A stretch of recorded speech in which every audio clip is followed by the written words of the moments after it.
안녕하세요. 저 아까 소개드렸던 특허법인 강인의 박신용 변리사라고 합니다. 네. 오늘 제가 이제 AI와 특허 관련돼서 이제 말씀을 드리려고 하는데요.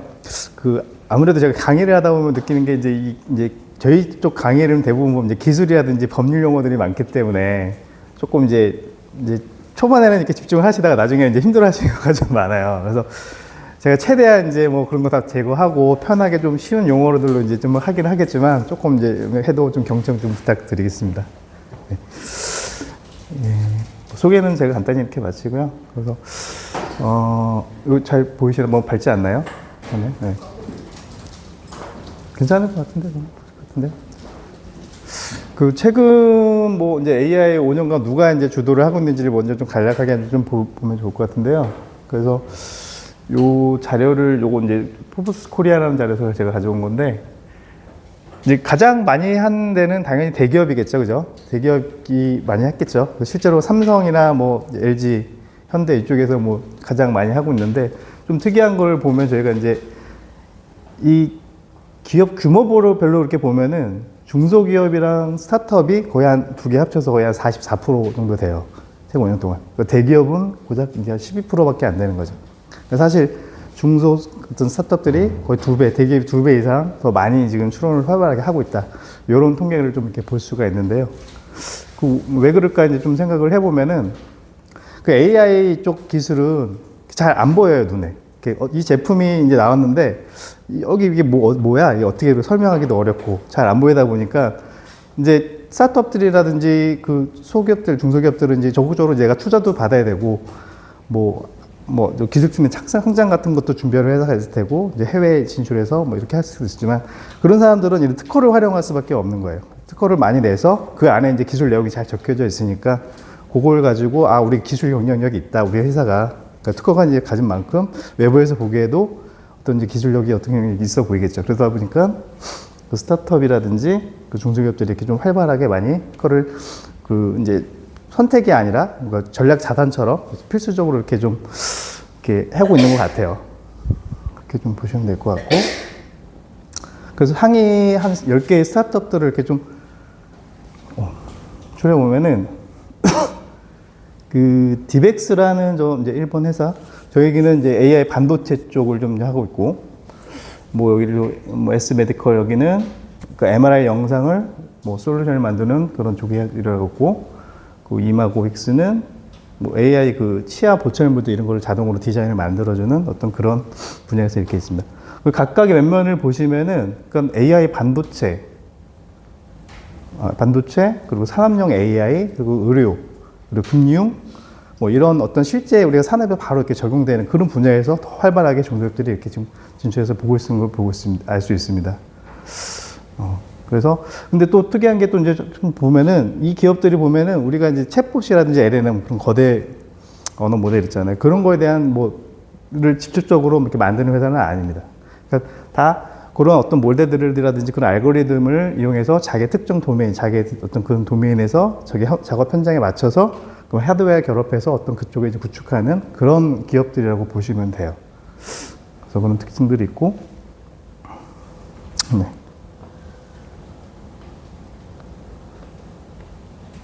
그래서 이제 이 기업들은 이제 내가 AI가 있다고 해서, 나는 AI 가지고 모든 걸 다 하는 사람이야. 이렇게 이제 얘기를 안 하고, 어떤 특정 문제를 가지고 이 아이를 해결해서 내가 사업을 하겠다. 이런 어떤 기업들이 스타트업들에서 많이 나타나고 이제 있다고 보시면 됩니다. 그래서 이제 기본적으로 이제 특허를 이제 얘기를 해볼 텐데요. 그래서 저희 특허 등록을 받기 위해서 이제 요건이 여기까지 있는데 좀 많이 들어보셨을 것 같기도 하고, 또 생소하신 분들도 계실 텐데, 가장 많이 이제 특허 요건을 거론되는 것들이 이제 신규성이랑 진보성이라는 거예요. 그래서 이건 어느 발명이나 마찬가지인데 인공지능도 예외는 아니라고 이제 보는 거죠. 그래서 이제 신규성이라는 거는 기존에 이제 새로운 게 뭔가가 있어야 되는 거죠. 똑같으면 안 된다는 거고.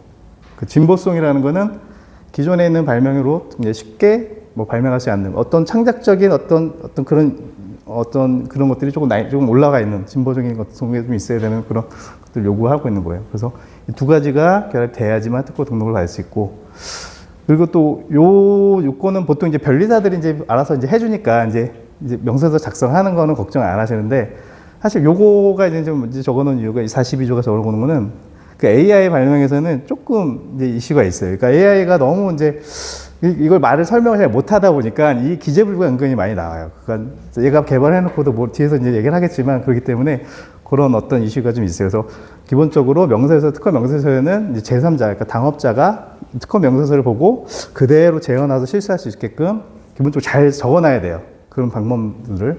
근데 그런 이런 두 가지 요건을 만족을 해야지 이제 특허 등록을 받을 수가 있습니다. 그래서 이제 AI 특허는 어떻게 받을 수 있지? 이게 이제 우리가 오늘 이제 답을 해야 될 질문인데요. 그래서 이제 보통 기업들이 만나면 AI 특허들을 많이 어려워하세요. 아, 그냥 기본 일반 특허들은 괜찮은데 AI 기술 특허는 어디서부터 시작해야 될지도 모르겠고 그렇게 좀 어려워하시더라고요. 제가 몇 가지 이제 고민을 해서 보니까 첫 번째 인공지능 AI 기술이 보통 이제 이미 개발된 모델들을 이제 그대로 갖다 쓰는 경우가 많아요. 그죠? 뭐 저희가 뭐 오픈 소스라든지 뭐 지금 뭐 우리가 많이 쓰는 LLM, 챗GPT, 그다음에 뭐 클로드, 그다음에 뭐 제미나이 이런 것들, 그런 LLM이라든지 뭐 다양한 학습된 모델들을 그냥 그대로 갖다가 쓰게 되는데 이렇게 갖다가 쓰게 되면 뭐가 문제냐면 그 걔네들이 그냥 와서 그냥 자동으로 알아서 해줘요. 프로세스가 알아서 처리가 돼요. 그러면 이제 개발자 입장에서는 야 내가 이거 뭐 하긴 했는데 뭐 이게 구성이 어딘지 이게 인풋이나 결과가 나오는데 그거를 설명을 못 하는 거예요. 그러니까 이게 내가 뭐 이게 뭐 계산 정확히 알 수도 없고, 그러니까 소위 이런 블랙박스 같은 개념이어서 입력을 넣는데 뭐 출력은 잘 나와요. 뭐 나오는데 그 안에서 어떤 동작이 일어나는지를 이렇게 한 줄 한 줄 우리가 설명을 할 수는 없다는 거죠. 그런 일단 문제가 있고요.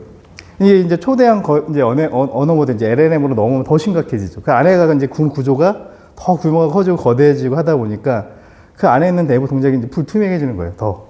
그리고 이제 그 어떤 결과도처럼 당연히 설명이 더 어려워질 테고요. 그래서 이제 개발자들이 항상 이제 우리가 이제 미팅 나가고 하면 이제 하는 얘기들이 그래요. 아, 이건 내가 개발한 게 아니라는 거 자기도 알아요. 이거는 뭐 이제 뭐 인공지능이 다 해주는 거니까요. 그리고 기존 모두 다 해준 건데, 아, 그럼 나는 특허를 뭘 내야 되지? 특허성을 어디서 찾아야 되지? 이런 이제 고민들을 하고 이제 해서 이 특허를 자꾸 이제 머뭇거리고 계시는 거예요. 보면 제가. 그런 이제 문제들이 좀 있었고, 다음에는 이제 일단 기술 속도가 좀 빨라요. 속도 문제인데, 그러니까 AI 같은 경우는 자고 일어나면 뭐 계속 밖에 있잖아요. 그래서 뭐 논문 발표도 매일매일 나오고 있고, 또 그다음에 오픈소스 바로 출시되고, 또 바로 그냥 또 서비스가 다 나와요. 그래서 내가 이걸 쓰다 보면은 또 며칠 이제 안정돼서 내가 좀 이제 익숙해지면은 뭐 다른 게 더 좋다고 막 그래요. 그럼 또 가갖고 막 그걸 또 교체해야 되나, 뭐 공부해야 되나, 그 계속 이렇게 좀 이렇게 거기 흐름에 이제 쫓겨만 이제 다니면서 이제 분석하다 보니까 이제 막 너무 시간도 쫓기고 노력도 필요하고 거기에 이제 지치는 거죠. 그러니까 야, 이거 따라가서 하기도 바쁜데 내가 이제 그 긴 시간을 이제 투자해서 특허까지 이렇게 내야 되나. 그러니까 이러다 보니까 특허는 이제 좀 뒷전이 돼버리는 거죠. 이제 그 트렌드 쫓아가면서 기술 구현하고 거기에 이제 서비스 넣고 이런 것들만 이제 하다 보니까 당연히 뒷전은 뒷전이 된다. 뭐 이런 이런 요인도 좀 있는 것 같더라고요. 그래서 그걸 좀 꼽아봤고. 세 번째는, 이제 이건 이제 개발자들은 착각이라고 볼 수 있는데, 기존에 아까 말씀드린 챗봇이 이제 기본 이제 AI 모델들이 이제 거기 그 내부 모델들 자체를 자기가 이제 거기에 대한 기술을 가지는 게 아니라 그걸 가지고 뭔가 이제 응용 기술을 하다 보니까 이건 너무 좀 사소하게 보는 거예요. 그러니까 야, 그 안에 그 모델 내부를 잘 개발하고 그 알고리즘을 짜야지 진짜 개발한 거 원천 기술 응용이 아니야? 막 이렇게 생각을 하면서 그거를 이용해서 이제 뭔가를 하는 것들은 좀 하찮게 생각을 해요. 아, 이거 응용 기술, 이건 핵심 기술은 아니니까 굳이 이건 뭐 받을 필요가 있을까? 그냥 뭐, 그래, 이건 뭐 중요하지 않을 거야. 이렇게 하고 그냥 넘겨버리는 거예요. 특허를 안 하고. 그런 이제 그렇게도 많이 생각을 하시더라고요.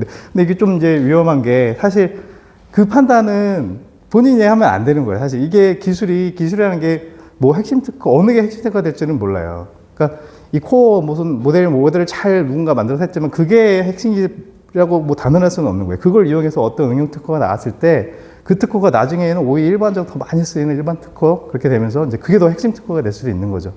그렇게 속단하면 안 되고, 그래서 그런 기술이 나중에 시장이 커지고 그러면은 되게 굉장한 무기가 될 수 있다고. 그래서 그런 것들은 좀 일단 얘기를 드렸고 그래서요. 그래서 어떤 이런 세 가지 요건들 때문에 그 AI 특허들이 이제 좀 잘 뭐 좀 어려워하시다고 제가 기업 상담하면은 뭘 내야 될지도 모르고 그리고 바쁘고 또 이렇게 좀 간과하는 것들도 있고 이런 분들이 있기 때문에 좀 이렇게 좀 잘 안 하고 같은데 이걸 좀 깨야 됩니다. 그래서 오늘은 이제 이런 것들을 이제 사례를 통해서 저희가 이제 어떻게 이제 특허를 할 수 있을지를 좀 이제 말씀을 드릴 건데요. 그래서 이 두 가지를 먼저 좀 기억해 주셨으면 좋겠습니다. 그래서 특허는 뭐 대단한 게 아니라 뭐 아주 사소한 특징만 가지고 있어도 그게 이제 차별화만 되면은 등록을 받을 수 있습니다. 그러니까 뭐 그리고 또 완전 좋은 특허가 꼭 원천 기술을 뭐 엄청난 원천 기술로 나온 것이어야 되는 건 아니에요. 아까 봤듯이 일반 응용 기술들이 더 좋은 이제 특허가 될 수 있어요. 그 단적인 예로 저희가 뭐 항상 이렇게 예를 드는 게 애플, 삼성 뭐 한 6년, 7년 동안 이렇게 싸웠잖아요. 그 특허 대전을 했는데 여기서 이 소송에서 사용된 아주 이제 핵심 뭐 무기가 뭐였냐, 칼이 뭐였냐, 운영체제, 통신칩 이런 거 아니었어요. 이런 게 아니라 그냥 그 둥근 모서리가 이렇게 둥근 직사각형의 디자인, 그리고 아이콘이 이렇게 격자 모양으로 배열된 그런 어떤 디자인, 그리고 우리가 이제 화면을 이렇게 내려다보면은 끝까지 가면 이렇게 탁 튕겨 올라가는 어떤 바운드백 기술, 그다음에 두 손으로 이렇게 피고를 해서는 그 핀치트 어떤 이런 사용자 인터페이스, 요런 그냥 되게 어떻게 보면 사소하게 보이는 이런 기술들이 더 오히려 소송에서 그 어떤 무기가 되고 이거 칼이 돼서 서로 엄청난 그런 배상의 판결을 받게 되는 그런 케이스였던 걸 여기서 볼 수 있듯이만 이 딱 보기에도 운영체제라는 통신 되게 뭔가 핵심 기술처럼 보이겠지만 사실 진짜 핵심은 이제 소송에서 사용되는 그게 이제 진짜 핵심이라는 이거죠. 그러니까 그래서 이 두 개를 잘 조금 기억을 해줬으면 좋겠어요. 그래서 뭐 내가 사소한 특징을 가지고도 이제 특허를 가질 수 있다. 그리고 좋은 특허는 뭐 원천 기술이 아니라 그러니까 내가 지금 찾아하고 내가 지금 잘 연구하는 게 좋은 특허다. 이런 자신감 일단 가지고 좀 이렇게 접근해줬으면 좋겠고요. 그래서 이제 본격적으로 이제 또 이제 AI 발명 그럼 어떻게 이제 할지 조금 이제 구체적으로 이제 들어가는 건데요. 요거는 이제 그 AI 심사 실무 가이드에서 나온 그 장표예요. 그러니까 이제 특허청에서 이제 저희뿐만 다들 지금 말씀드린 것처럼 다들 이제 AI 발명을 어려워하니까 이제 AI 발명이 이런 거다 이렇게 좀 쉽게 설명을 해주기 위해서 이걸 이제 가이드에서 이렇게 이제 설명하고 있는 그런 표인데요. 저도 요걸 가지고 조금 이제 전체적인 AI 구성도를 한번 좀 말씀드리려고 합니다. 그래서 AI 발명 크게 두 가지가 있다고 보시면 돼요. 그래서 이 위에 박스는 그러니까 어떤 우리가 이제 AI 모델이라고 하는 그런 모델을 만드는 그런 쪽에 이제 특허가 있을 테고, 다 이미 완성된 모델, 우리가 이제 사용하는 어떤 거대 LLM이라든지 그런 모델들을 이용을 해가지고, 그러니까 응용을 하는 거죠.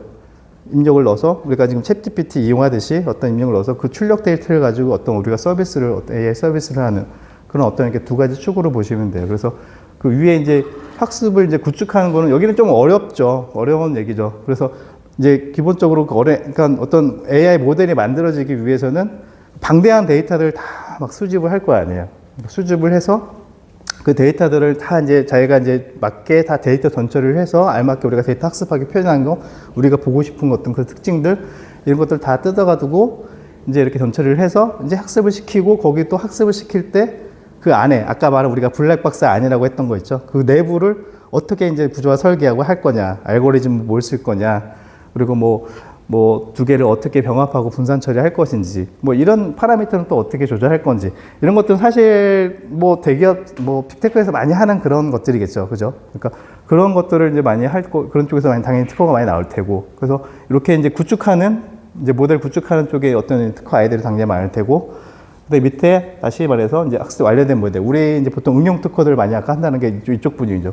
모델들, 이제 학습 모델을 이용해서 입력 데이터, 우리 산업 현장에 맞는 우리 쪽에 그런 도메인 데이터를 넣어가지고, 거기에 대한 출력체를 가지고 또 다른 시스템과 연동을 해가지고 어떤 뭔가 우리가 서비스를 만드는 그런 쪽에 어떤 특허라고 두 가지를 이렇게 나누시면 되는데, 그러니까 제가 보기에 오늘 이제 그 포인트는 여기 오히려 더 밑에 쪽이라고 보시면, 그러니까 특허가 이제 아까 말한 특허가 이 블랙박스 이 안에, 모델 안에만 볼 필요는 없다는 거예요. 제가 오늘 그 핵심 말씀드리고 싶은 거는 이 주변에 있는 거, 데이터를 넣고 거의 처리하는 그런 부분, 그리고 모델 완료된 거를 가지고 입력 데이터고 출력해서 어떤 서비스를 만드는 것, 이쪽 부분에서는 우리가 충분히 더 큰 지식이 없이도 특허를 얼마든지 만들 수 있고, 이게 되게 중요하고 현장에서도 긍정적인 특허청의 많은 반응을 이끌어가고 있어요. 이 부분이. 그래서 이쪽 부분에 조금 이제 집중하자는 면에서 이제 이거를 한번 이 전체적인 그 그림을 한번 머리에 좀 놓고, 그 다음 사례를 한 5가지 정도 좀 보려고 합니다. 그 5개 정도 보고 이제 끝낼 건데요. 생각보다 시간이 좀 빨리 끝나게. 일단 사례를 조금 천천히 잘 보시죠. 그 첫 번째 사례인데요. 이거 이제 AI 스피커죠. 그 AI 스피커인데, 이제 사용자가 이렇게 지 음성으로 이제 뭔가를 물어보죠. 물어보면 AI 스피커가, 그래, 이거는, 그래, 얘가 더 잘할 것 같아. 얘가 전문이야. 의학 전문이야. 얘가 의학에 관련된 걸 물어서 이쪽으로 넘기고, 이거는 법학에 대해서 그거 물어봤네? 그 법학 전문 AI 쪽으로 옮기고, 얘가 이제 이렇게 중간에서 하나가 이제 프론트 AI 모델에 내가 이제 분류를 해요. 질문을 받고, 그거를 이제 분류를 해서 각각 그 전문 AI 모델에 넘겨줘서 그 모델이 던져주는 걸 다시 이제 답변을 제공해주는. 간단하죠, 사실. 이렇게.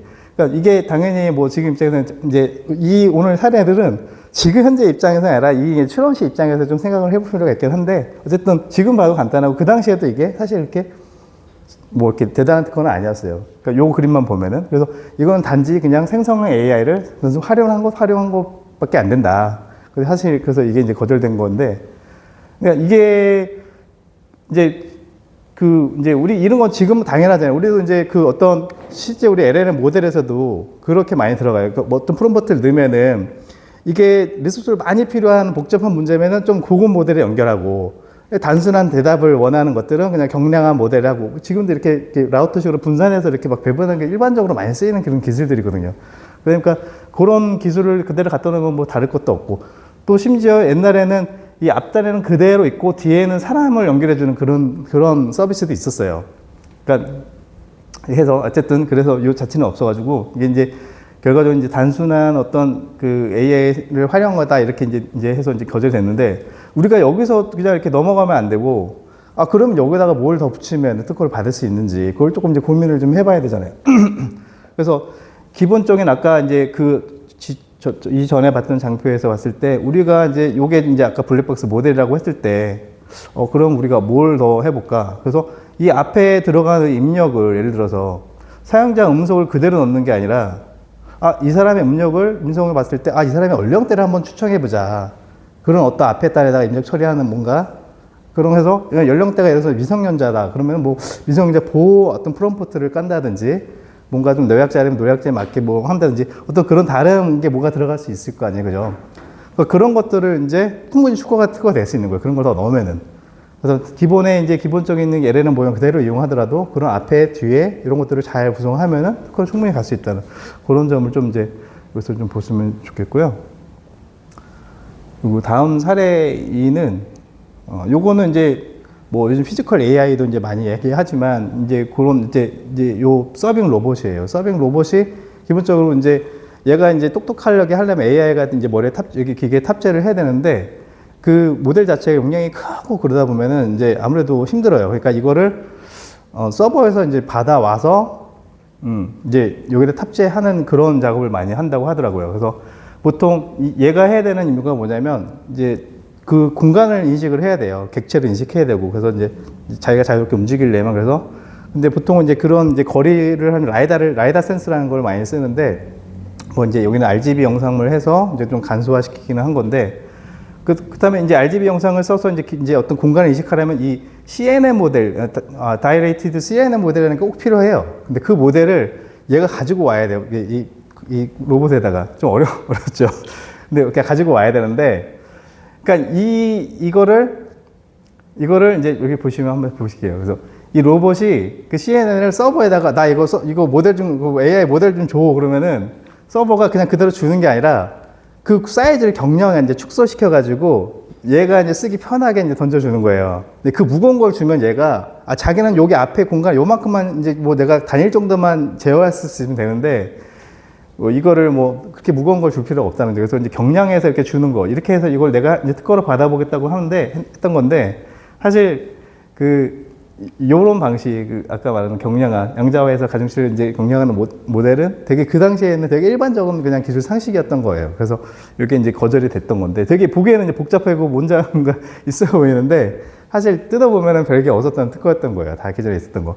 그래서 이제 뭐 마찬가지로 여기 이런 사례를 봤을 때, 그럼 요걸 어떻게 더 이제 개발해서 발전을 시킬 것이냐, 이제 그런 건 이제 개발자들이랑 같이 얘기하면 좋은데, 요 안에 있는 그 그 경영하는 알고리즘, 양자 알고리즘 좀 더 구체화할 수 있는 방법들이 있어요. 몇 개. 그 특제로가 있고. 그래서 이제 그런 것도 구체화한다든지 아니면 그 로봇이 이제 다니는 어떤 환경, 그 이제 조도라든지 손님이 몇 명이나 있고 복잡도 이런 것들도 이제 계산을 해가지고 우리가 받아오는 그 CNN 모델의 어떤 사이즈를 또 줄일 수가 있고, 조절할 수 있고, 그런 어떤 추가적인 것들을 이제 붙인다면 사실 이것도 굉장히 좋은 특허가 될 수가 있는 거거든요. 그래서 그런 식으로 이제 뭐 응용하면 좋을 것 같다는 사례에서 한번 소개해 드렸고요.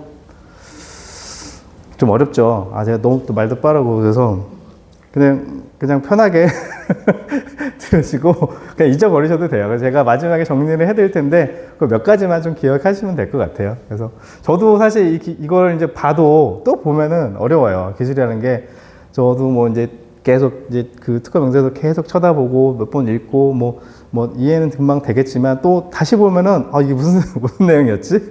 또 잘 이렇게 기억이 안 날 때가 많아요. 그러니까 처음 들으시니까 더 어려울 거예요. 그래서 근데 또 이런 기술들을 다 빼고 제가 뭐 그냥 일반론적인 거 뭐 AI 뭐 이렇게 해야 된다, 이렇게 특허를 내야 된다, 뭐 이렇게 말씀드리면은 그것도 또 너무 또 이제 그냥 뭐지? 저거? 그래서 뭘 하라는 거지? 이렇게 또 하시더라고요. 그래서 이렇게 좀 사례를 들어서 이런 사례에서는 거절이 됐으니까 요렇게 해서 요렇게 또 하면은 등록이 될 수 있다, 진보성이 할 수 있다, 이런 걸 보여드리면 또 좋아하시는 분들이 많아서 이게 좀 어렵지만 이렇게 좀 사례를 좀 이렇게 드리는 건데 조금 힘들더라도 몇 개 한 3개밖에 안 남았습니다. 이게 3개 좀 잘 들으시고 끝내도록 하겠습니다. 충분히 소화하고 있습니다. 그래요? 네. 요 세 번째 사례는 요것도 이제 상상 IR 단순히 이용한 그런 어떤 기본 그래서 거절된 케이스인데요. 요것도 더 간단해요. 이제 사용자가 이제 프롬프트를 받아요. 뭐 상호랑 업종, 제품명, 뭐 제품 설명, 그다음에 어떤 스타일로 할지 이렇게 이제 딱 해서 주면은 이제 AI가 프롬프트를 자기가 작성을 해줘요, 스스로. 저런 거 입력을 받아가지고 이렇게 프롬프트를 작성해가지고 AI에 이제 뭐 LLM, 챗GPT 같은 데 넘겨주는 거죠. 그럼 챗GPT가 이미지를 생성을 해요. 로고를 저 상호의 제 업자에 맞게 가장 적합한 브랜드 로고를 이제 하나 만들어 주는 거예요. 그런 서비스를 이제 해서 특허를 낸 거예요. 근데 사실 별거 없잖아요. 이제 앞에 프롬프트 우리가 이제 나 무슨 업종에서 일하고 뭐 하고 이런 것만 써주면 지금도 뭐 프롬프트 입력하면 이렇게 나오잖아요. 그죠? 뭐 나노바나나 뭐 이런 거 뭐 하여튼 모르겠는데 하여튼 뭐 있잖아요. 그죠? 그래서 저런 거는 지금 봐도 되게 별게 아니고 그 당시에도 이게 별게 아니었던 거예요. 그냥 프롬프트 누르면 끝나는 거니까. 그래서 이런 건 뭐 이제 GPT 래퍼 구조라고도 하고 뭐 그냥 그리고 실제로 이게 그 AI만 대체를 하면 기존에도 어떤 이제 이런 거 입력 내가 이렇게 요구사항 넣어주면은 서버에서 이렇게 자동으로 만들어진 프로그램 사실 있었어요. 뭐 사스 프로그램이나 이런 기본 꼭 AI를 이용하지 않더라도 그 당연히 있었기 때문에 이제 거절이 된 케이스죠. 그럼 여기서 이제 우리가 이제 여기도 이대로 이제 뭐 끝낼 거냐. 근데 어쨌든 우리가 AI를 넣어서 뭔가를 특허를 만든다면 뭘 해볼 수 있는지 또 한번 고민을 해봐야 되잖아요. 그럼 우리는 이제 어쨌든 그래 AI를 써서 프론트에서 결과값을 받았어. 그럼 결과값을 받고 끝내는 게 아니라 그 결과값을 어떻게 잘 활용하는 것도 특허라고 했었잖아요. 아까 제가 그죠? 그러면 그런 어떤 응용을 할 건지 이렇게 고민했을 때는 그러면은 뒷단에다 뭘 더 붙여보자. 우리가 그 결과값으로 그 이미지를 받았다면 그 이미지를 실제 이제 우리가 배포하고 그걸 사용하는 그런 어떤 사용자 입장에서는 좀 되게 좀 커스터마이징가 됐으면 좋겠어요. 내가 실제 사용되는 그런 어떤 공간이라든지 위치, 그리고 뭐 어떤 주변 정보 이런 거에 따라서 그게 딱 맞게 오면 좋겠다는 그런 생각도 하잖아요.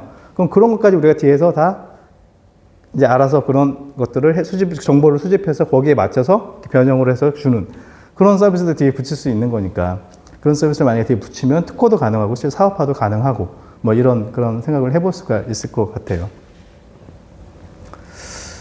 네. 그리고 요건 네 번째 이제 다음 사례인데요. 요거는 이제 한번 먼저 요 기술 설명을 먼저 드리면은 요 간단합니다. 이것도 이제 위에 여기 센서가 영상 센서가 CCTV처럼 이렇게 하나 달려가 있고요. 그 어떤 이제 작업장이 이렇게 넓게 있으면 거기에 이제 중장비 같은 게 하나 들어가요. 포크레인이라든지 뭔가 이제 들어가 있으면은 요 이제 센서가 요게 이제 인공지능이겠죠. 여기 이제 얘가 이제 영상을 촬영해서 그 영상을 인공지능 AI한테 딱 주면은 AI가 계속 이거를 분석하다가 중장비 이제 우리 설비 시즌 하나 들어왔네. 딱 인식을 하면 그 주변에 한 반경을 이렇게 잡아가지고 이제 경고 영역으로 이제 설정을 해요. 여기는 위험한 지역이야. 여기는 그러니까 여긴 들어오면 안 돼. 이렇게 저기 설정해 놓고 그 다음에 이제 그 안에 누군가 들어오면은 그 객체를 또 식별을 해가지고 좌표를 추출해서 경관에 들어왔어 그러면은 이제 알림을 보내주는 간단한 근데 이게 이제 인공지능이 이런 거를 판단을 한다는 걸 이제 강조를 해서 이제 AI 발명하라고 이제 이렇게 넣었던 건데 사실 이런 기술은 기존의 이제 경비 보안 쪽에서는 되게 흔하게 있었던 기술이에요. AI가 없었을 뿐이지 그 자체 알고리즘을 통해서 뭐 레이더라든지 라이더 감시 센서를 통해서 모두 객체를 추출해가지고 그 객체들이 어떤 지역으로 들어오면은 알림 내주는 이런 건 사실 되게 뻔한 사실 그런 기술인데 이제 이 튜러닝이 주장했던 거는 야 우리 그 산업 분야가 다르다. 우리는 이거 뭐 안전 분야에서 산업 안전 분야에서 사용하고 거기는 경비 보안 업체니까 이거 다르게 봐줘야 된다. 그러니까 이렇게 좀 주장을 했지만 사실 이게 이제 안 먹혔던 거죠. 그래서 당연히 AI들이 모델이라는 인식이 이 중장비냐 사람이냐 이거는 중요하지 않다. 어쨌든 이런 기본적인 시스템은 다 똑같은 게 때문에 이제 뭐 똑같다 이렇게 본 건데 그럼 우리가 여기서 이제 우리도 또 이제 더 개발을 더 만약에 응용을 해서 이제 뭐 진보성을 살린다면 이제 이런 것들이 있겠죠. 이 안에다가 객체가 누군가 들어왔을 때 이게 작업자일 수도 있잖아요. 실제 작업하는 사람일 수도 있잖아요. 외부 사람이면 당연히 경고를 해야겠지만 그럼 그런 사람들도 이제 구별을 하는 그런 어떤 기술을 조금 더 추가를 한다든지 그죠? 그리고 그렇게 이제 외부인이 들어왔을 때 어떤 그 현장 작업자들에게 위치를 판단해서 알림해서 이제 어떤 후속 안전 조치를 할 수 있게끔 그런 어떤 이제 기능을 덧붙인다든지 뭐 이런 그런 기능들을 또 넣으면은 또 좋은 특허가 또 될 수 있습니다. 네. 자, 그리고 이 마지막 사례입니다. 그래서 마지막 사례는 이게 예. 조금 더 천천히 제가 이 사례를 기술을 좀 설명하면서 하는데 너무 어려우신 것 같아서 제가 빨리 하고 마치도록 할게요. 그래서 요거는 이제 실시간 용접 그 이제 품질을 검사하는 장치인데요. 그래서 이제 이제 위에서 요거 용접기라고 써 있는 게 여기서 이제 레이저를 이렇게 쏘고 있으면은 그 밑에 이제 용접 비드가 이렇게 가면 이제 용접해야 될 부분 접합 부분이 이렇게 가면서 이제 용접이 이렇게 이어지고 있는데 거기를 계속 이제 어떤 카메라가 모니터링을 하고 그 영상을 계속 받아 놓고 있다가 그 영상을 가지고 용접이 잘 됐는지 안 됐는지 품질이 좋은지 안 된지를 그 AI가 판단하는 그런 기술이에요. 그래서 그 AI가 이제 그걸 이제 판단하는데 여기서 이제 쟁점은 이제 이 AI가 어떻게 아까 말한 이제 완성된 학습된 모델인데 그 모델을 어떻게 학습했는지 그 학습 데이터가 조금 이제 쟁점이 된 사안이에요. 그래서 그냥 일반적인 영상을 종래에는 그냥 뭐죠? 이렇게 용접된 그런 어떤 이미지를 어떤 형상이나 사진만 가지고 이제 학습 데이터를 했는데 요 특허에서는 이제 어떤 그 좀 더 디테일하게 그 용접 비드라고 하는 게 이제 요 금속이 이렇게 띠처럼 용접하고 나면 이런 띠 형태가 이렇게 쭉 났는데요. 그래서 근데 요 사이사이에 어떤 골이랑 언덕 간격 사이라든지 골 각도라든지 골 공률이라든지 이런 데이터들을 되게 디테일하게 좀 더 쪼개서 그렇게 해서 그런 것들을 다 특징 데이터를 해가지고 학습을 시킨 거예요. 자기는 좀 그런 어떤 같은 모델을 사용했지만 얘는 학습 데이터가 다르기 때문에 전혀 다른 퍼포먼스를 아웃풋을 낸다. 이렇게 이제 주장을 했던 거죠.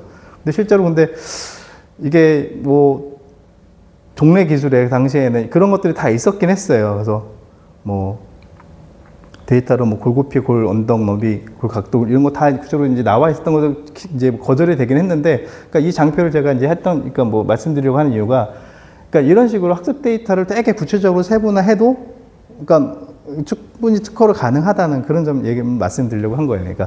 그러니까 뻔한 그냥 데이터를 가져와서 그냥 학습시키는 게 아니라, 우리는 우리의 어떤 도메인 데이터 맞게, 우리 현장에 맞게 조금 더 가능해서 우리의 어떤 산업 데이터들을 조금 더 변환시켜서 그렇게 해서 입력해서 어떤 학습 모델을 만들었으면 그것도 되게 좋은 특허가 될 수 있다는 그 점을 좀 말씀드리려고 이 사례를 좀 했던 거예요. 네. 그래서 이제 정리를 하면, 아까 사례 5개를 정리를 하면은, 그러니까 이겁니다. 이제 기존의 모델을 우리가 사용할 수 있죠. 충분히 사용할 수도 있는데, 거기서 이제 끝나는 게 아니라 그 모델을 이제 둘러싼 외부의 어떤 설계 요소들이 굉장히 많거든요. 블랙박스 안에 말고, 아까 말한 입력 학습 데이터를 어떻게 할 건지, 어떤 학습 데이터를 쓸 건지, 그 학습 데이터를 어떻게 전처리를 해서 입력을 시킬 모델을 만들 건지, 그리고 그 모델 완성된 모델, 그거를 어떻게 활용할 건지, 그 나오는 출력 값을 가지고 어떻게 서비스를 할 건지, 이런 어떤 그 블랙박스 외부에 있는 그런 어떤 요소들을 충분히 우리가 활용해서 특허를 만들 수 있는 충분히 많은 특허 제도가 되기 때문에 거기를 가지고 우리가 이제 특허를 이제 할 수 있다는 그런 생각을 좀 하셔야 되고요.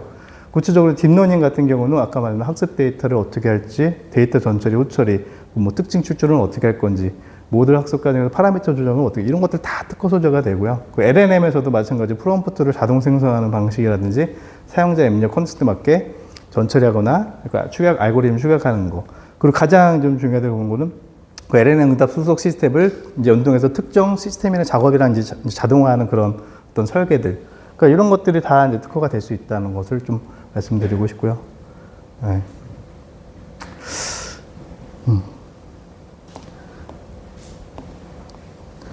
그래서 거의 다 끝났네요.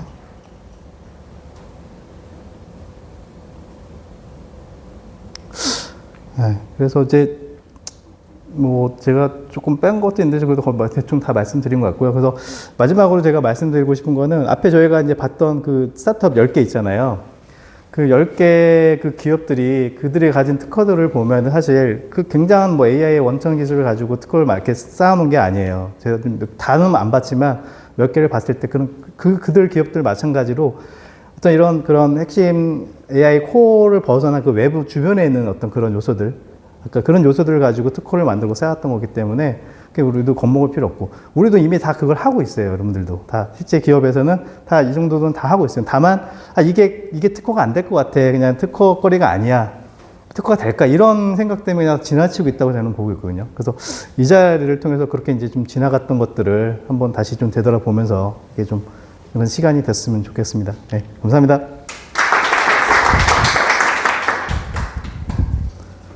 뭐 질의 좀 빨리 끝났죠. 제가 네네. 많이 있는 것 같은데 성공 사례는 없나요? 왜 다 실패 사례만?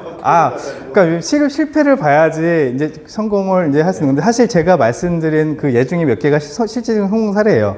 그러니까 그렇게 대응을 해서 이제 뭐죠? 이제 이게 등록이 된 케이스예요. 그러니까 두 번째 알파를 해서 붙였던 거 있잖아요. 네, 그런 거고, 처음부터 그냥 나이스하게 한 번에 등록된 건 거의 없어요. 그러니까 뭔가 보정을 하고 계속 붙이고 이렇게 했었던 것 같아요. 질문할게요. 네네. 지금 대부분 이제 제조업 사례를 알려주셨잖아요. 제조업 네네네네. 그 소프트웨어 산업이나 네. 이런 컨설팅 쪽에 대한 특허는 없나요? 보통 제가 근데 IT 쪽도 굉장히 많았었던 걸로 제가 아는데, 그러니까 기본적으로 그러니까 이게 IT 쪽에서 더 제일 많아요. 요즘에 그러니까 기존의 흐름이 뭐냐면 이 AI는 거의 다 IT 쪽에서만 나왔어요, 사실. 그러니까 뭐 정보 처리, 그러니까 우리가 뭔가 네트워킹을 위해서 컴퓨터 단말 처리하고 데이터 처리하고 이런 어떤 IT 모든 업종, 아까 말한 금융 부터 해서 뭐 여러 가지 그런 쪽에서 많이 나왔었는데, 요즘에 들어서 오히려 더 피지컬 AI라고 해서 어떤 제조업의 현장에서 이렇게 AI 활용가 더 높아지는 거지, 사실 뭐 더 제가 예를 그렇게 그쪽으로 만들어서 모르겠는데 사실 이쪽이 더 많아요. 많이 있어요. 사례가 되게 많아요. IT 쪽에도. 그런 쪽에. 특허도 있어요. 이런 특허, 방법 없는 이런 특허. 이론 특허요? 방법 특허도 당연히 있죠. 그러니까 저희가 카테고리를 특허를 잡았을 때 두 가지예요. 이제 장치냐, 방법이냐, 이 두 가지를 놓는데, 이제 이 방법은 보통 이제 우리가 이제 소프트웨어에서 우리 많이 이제 프로세스라고 하죠. 순서들은 이제 이렇게 시간에 따라서 이렇게 흘러가는 그런 어떤 것들을 이제 우리가 클레임을 하는 건데, 근데 이런 건 안 돼요. 그러니까 그 방법이 그냥 컴퓨터랑 무관하게, 컴퓨터랑 네트워킹 이런 거 관련 없이 그냥 사람이 어떤 프로세스에서 수행하는 그런 일들 있잖아요. 그런 거는 이제 특허가 될 수가 없어요. 예를 들어서 나 아침에 일어나서 커피를 한 잔 먹고, 그 다음에 뭐 옷을 입고, 뭐 이게 당연히 특허가 없지만 이런 식으로 뭔가 사람이 계속 이렇게 순서로 해서 이렇게 어떤 업무를 하는 거 있잖아요. 그런 거는 특허가 될 수 없고, 그게 컴퓨터에서 다 이루어져야 돼요. 컴퓨터라든지 네트워크에서. 그게 다 이루어져야지, 그걸 이제 매칭시킬 수 있으면 특허가 가능해요. 내가 밥 먹는 거는 매칭 못 하잖아요. 근데 내가 메일 보는 거, 그러니까 이런 건 가능하잖아요. 뭔가 메일에서 뭔가 하는 거. 그러니까 내가 하나 업무 중에서, 아니면 내가 하면 어떤 회사에서의 업무 프로세스가 컴퓨터로 다 돌아갈 수가 있으면은 그거 다 특허가 될 수 있어요. 그럼. 그래요. 약간 비슷한 얘기인데, 네. 저는 옛날에 이제 식품 제조를 할 때, 네네. 식품 공정 프로세스에 특허를 한번 받긴 받았었어요. 네네네. 근데 지금은 안 하고 있지만, 네. 그래서 이제 우리 회계법이나 그 법률 쪽에 보면 네. 이런 업무에 대한 프로세스에 대한 게 특허가 나온 사례가 있나요? 근데 이제 또 아까 또 말씀드린 업무는 이제 그게 될 수 있다는 거랑 또 이제 등록이 된다는 좀 다른 게 뭐냐면, 이제 가능은 해요. 그러니까 이제 컴퓨터로 다 이게 돌아갈 수 있으면 특허 출원, 특허 가능하다는 건데, 이제 등록이 되기 위해서는 또 이제 넘어야 될 사안이 뭐냐면은, 이게 새로워야 돼. 거기 그 영업 방법이. 그러니까 예를 들어서 그 생각하면 돼요. 옛날에 다단계에 나왔을 때 기억나세요? 그 다단계 영업 방법? 지금 뭐, 그 당시에 되게 센시했다고 내가 생각하거든요. 아, 이런 영업 방법도 있구나. 그것처럼 뭔가 기존에 안 했던 새로운 영업 방법, 새로운 어떤 업무 방법, 이런 게 있어야 돼요. 그러니까 전통적으로 우리가 해왔던 업무 방법들 있잖아요. 수십 년, 우리 특히 회계라든 이런 법무 쪽에서는 좀 예전부터 했던 그런 업무를 계속 할 거 아니에요. 그러니까 그런 업무들은 안 되고, 거기에 뭔가 우리 회사만의 어떤 좀 다른 특이한, 그러니까 기존에 없었던. 그 방법이 결과물은 동일한데, 네네. 업무 프로세스가 네. 많이 뭐 AI를 도입했다. 네. 그래서 약간 프로세스 자체를 네. AI 도입으로서 네. 개선하거나 그런 것도 아까 말씀드렸어요. AI를 이용을 해서 그게 나온 결과물들을 우리가 얼마든지 자동화 서비스를 만들 수는 있어요. 그러니까 그 서비스도 특허는 될 수는 있어요. 네네. 그러니까 근데 조금 이제 기존에 비해서 조금 더 고도해야겠죠. 약간은 좀 뭔가 좀 효과라든지 그걸 도입하면서 효과가 엄청 올라갔다든지 뭔가 이걸 우리가 이제 증명할 수 있는, 주장할 수 있는 뭔가를 생각하기가, 기존에 이런 생각을 못 했었는데 되게 특이하다 이러든지 아니면, 이걸 도입했는데 엄청나게 퍼포먼스 올라갔어. 뭐 이런 것들은 좀 이제 필요하겠죠. 네. 제가 그 방법을 통해서 네네. 특허를 나갔을 때, 네. 그래서 공정이 10개를 통해서 결과물이 나온다고 할게요. 그러면 네네. 실질적으로 10개를 다 특허 등록을 하는 게 유리한가요? 아니면 네. 성자로 하나만 묶어서 그냥 하는 게 나을까요? 근데 이게 어차피 이게 유기적으로 연속적으로 이렇게 진행이 되는 거잖아요. 그죠? 그렇죠. 네. 근데 이게 이제 저희가 이제 그렇게 이제 예서 1단계부터 10단계까지 그런 순서를 만약에 저한테 이제 설명을 해주면 저는 어떻게 추론할 거냐면 1단계에서 10단계까지 꼭 있어야 되는 게 뭐에 물어볼 거예요. 그러니까 앞뒤에 뭐 이제 그냥 기본적으로 있어야 되는 단계 말고요. 우리만의 차별적으로 우리가 다른 공장에 다른 특징들이 있을 거 아니에요. 차별적인 요소. 그 특징을 물어보고 그것만 가지고 이제 청구항을 이제 가장 큰 청구항 이제 저희가 이제 특허 독립항이라고 하는데 거기에 이제 그걸 잡아놓겠죠. 근데 그 하나만 뭔가를 했을 때 그 하나만으로도 뭔가 우리가 그 발명을 설명할 수가 있어야 되잖아요. 근데 발명을 설명하려면 그 기본적으로 두세 개, 세네 개 단계는 있어야지 뭐가 들어오고 나가고 해서 알고 결과가 나오는 그런 게 이제 어쨌든 설명은 돼야 되니까 최소한의 그 설명을 하되 최소한의 그런 어떤 구성만 가지고 이제 특허를 내야겠죠. 네. 그 필요 없는 걸 빼고. 그러니까 10개 공정 중에 네. 만약에 다 모든 공정이 네. 설명 가능한 가정하에 네. 그러면 10개 특허를 내고 네. 하나로 묶는 게 좋은 거예요? 아니면 그냥 하나로 묶어도 그걸 말씀하시는구나. 그러니까 이 공정이랑 다르게 이걸 장치라고 구성했을 때 이런 거 아닌가요? 어떤 내가 이제 예를 들어서 핸드폰이 있는데 이 핸드폰에 부품이 한 10개가 들어가요. 그죠? 네. 그럼 그 부품마다 특허를 내야 되느냐 아니면 이 핸드폰 전자를 특허를 내야 되느냐 약간 이런 개념을 보신 거죠. 그러면 당연히 각각 그 부품들, 각각 그 공정들이 특허성이 있으면 그걸 먼저 내는 게 좋아요. 다 각각 다 내고 네. 그러니까 근데 이 하나의 특허에 부품과 완성품을 같이 낼 수도 있어요. 하나의 특허 출원으로. 네. 그러니까 그건 이용하시면 되고 어쨌든 가장 제가 이제 본 거는 가장 작은 단위의 특허를 내는 게 좋아요. 그러니까 나중에 이건 왜냐하면 나중에 침해 그거랑 연결되거든요. 그러니까 이 작은 구성을 내야지 침해 요청하기 되게 편해요. 네. 그러니까 이 부품 예를 들어서 핸드폰에 들어가고 저기도 들어가고 여기도 들어가고 다 쓸 수 있다면 당연히 부품을 먼저 내가 관리를 해야죠. 스마트폰을 사용해야지만 내가 침해를 물을 수 있는데 부품을 내가 등록을 갖고 있으면 이 부품을 쓴 누구한테든 내가 다 권리를 이제 뭐 주장할 수 있는 거니까 당연히 그렇죠. 그러니까 작은 단위의 어떤 기술 그거를 먼저 출원하는 게 제일 좋죠. 근데 그게 또 어려워요, 사실. 네, 등록 받기는. 네, 반대로. 네. 그 권리는 세지만. 이게 아까 말씀 중에 네. 그 인풋, 그 데이터의 차별성, 네. 특화된 데이터, 네네네. 예를 들어서 네. 특화된 결과물을 만드는 것도 특허가 될 수 있다 네네. 하잖아요. 네. 중간에 뭐 시스템 자체는 네. 범용의 시스템인데 네네. 인풋 자체가 좀 차별화된 데이터를 넣어서 네. 별건 어떤 산출물을 만드는 게 네. 특허를 만들 수 있는 그 가능성이 있다는 네네네네. 말씀을 하셔서 네. 소상공인이나 뭐 스타트업 중소기업 대표님들이 네. 각각 업무 영역에서 좀 특화된 데이터들을 만드는 경우들이 있어요. 네네네. 그런 것들을 그러면 저런 LMM이나 이런 범용된 시스템을 통해서 네. 결과물을 만들어내는데 네. 그 결과물에 약간 특이점이 있다거나 차별성이 있다라고 하면 네. 특허를 내는 게 좋죠. 그렇죠. 네. 그러면 그 특허를 통해서 결국 그 대표님들이 일종의 사업화 전략이라는 걸 네. 구현하는 거잖아요. 네. 네. 그렇게 해서 그 대표님들이 얻어갈 수 있는 것들이 뭐가 있을까요? 어떤 식으로 활용할 수 있을까요? 잠시만 사업화 전략을 그렇게 그러니까 네. 특허를 그분이 굳이 네. 내서 네. 냈을 때 그 네. 특허를 갖고 그분이 사업적으로 활용할 수 아. 있는 전략들이 뭐가 있을까요? 그러니까 특허를 어떻게 활용할 수 있느냐 네. 특허를 예를 받아가지고 들어서 네네 뭐 어떻게 보면 비용일 수 있잖아요. 네네. 출원하고 등록하고 네네네. 그 부분에 대한 비용들이 네. 계속 지출이 될 텐데 네네.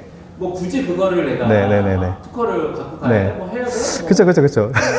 그런 느낌을 받을 수 있는데 네네. 저같이 이제 경영 컨설팅을 하는 사람 입장에서는 네네. 특허를 내시는 게 맞다. 네. 그 특허를 맞아요. 통해서 네. 그 사업체에서 가져갈 수 있는 유익이 많기 때문에 네네네. 구매를 하지만 네. 대표님들은 좀 약간 관심만이 하고 네네. 그럴 수도 있잖아요. 네네.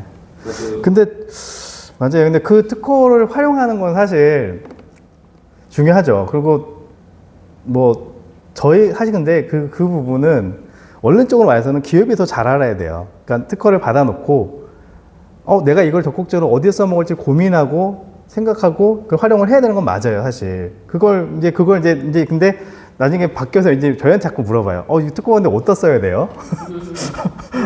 그럼 저희는 사실 이걸 잘 해서 등록을 완벽하게 해서 등록을 시켜준 데가 저희 임무긴 해요. 그게 뭐 나중에 문제없이 분쟁도 이런 분쟁이 생기면 당연히 하겠지만, 근데 그거를 누가 어떻게 활용할 건지는 본인의 몫이긴 하거든요. 근데 가이드는 저희가 줄 수는 있어요. 이렇게 해서 쓸 수는 있겠지만, 그거는 비단 AI 특허나 모든 특허에 마찬가지긴 해요.